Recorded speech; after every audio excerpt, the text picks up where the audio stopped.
Well, joining me now is retired Air Vice-Marshal Sean Bell to react to what Ben Wallace had to say earlier. Sean, what are the importance of his comments? He announced that Britain is sending tanks to Ukraine. He did that in the House of Commons a few days ago. He's now there talking about long-term planning. What's the overall aim of what he's trying to do? Yeah, there's the headline stuff and then there's what's going on behind the scenes, isn't there? Ben Wallace at a military base in Estonia, very strong statement. Let's put it in context.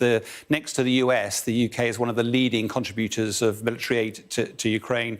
Mr Wallace pointed out, reiterated that the Challenger 2s were now being sent to Ukraine, up to 14 of them. But all of this is actually designed to increase pressure on European colleagues to match this support. And actually, in breaking news, literally in advance of the meeting tomorrow, 10 countries have already announced a raft of military aid, which it's like air defence systems and extra training. So be interested to see what else gets reported tomorrow. More on that in a moment.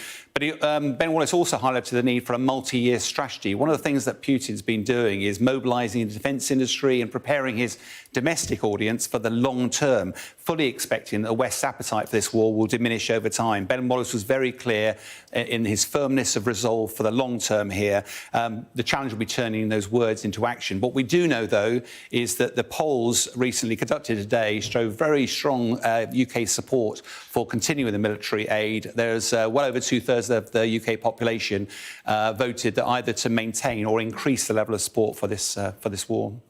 Ukraine, of course, welcomed the supply of tanks from the UK, but everybody's got their eyes on Germany because they want Germany's tanks. And explain to us why that is so important that Germany also steps up and provides them.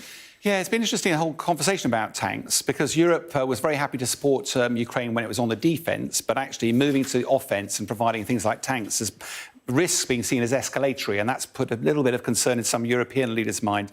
President Zelensky has asked for at least 300 main battle tanks, so whilst the Challenger 2, 14 of them is welcome, it doesn't scratch the surface of what he actually needs. What he wants is Abraham's tank, the American, or Leopard 2s. There are 2,000 of those in service around the world with 13 different nations. And even Poland has already said it's ready to donate a company's worth of these tanks, but it will only do that in concert with other nations contributing as well. Now, Germany controls the export licence for these, so no nation can forward them on to Ukraine without their support. That's why the US Defence Secretary is meeting with his German counterpart. Reports suggest that Germany will acquiesce if the US puts their Abrams tanks into Ukraine.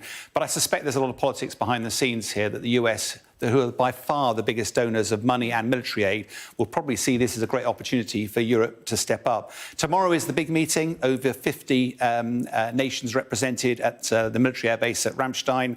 President Zelensky's been appealing for help. He did it at Davos, but he's also done it from Kyiv today. I need tanks, but I need them quickly, ready for the spring offensive. I think, in my military reflection, there's an evident need to move from this rather reactive, fragmented approach to some sort of long-term strategy. Because, bluntly, if Ukraine loses this war, that has huge significance for global security.